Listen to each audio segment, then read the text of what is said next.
రేపటి నుంచి అందుబాటులోకి భూభారతి వెబ్సైట్. రైతులు ఆసాములకు రక్షణగా నిలుస్తామన్న సర్కార్.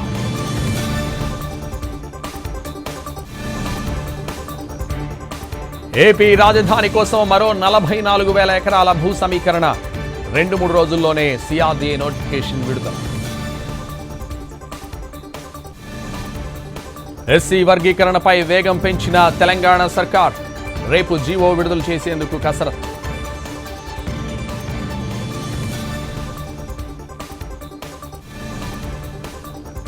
ప్రతి నియోజకవర్గంలో 100 పడకల ఆసుపత్రి. మంగళగిరిలో హాస్పిటల్ నిర్మాణానికి మంత్రి లోకేష్ భూమి పూజ.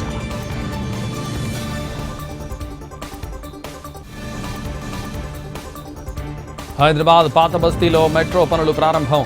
205 ప్రైవేట్ ఆస్తుల స్వాధీనం. పరిహారం ఇచ్చిన సర్కార్.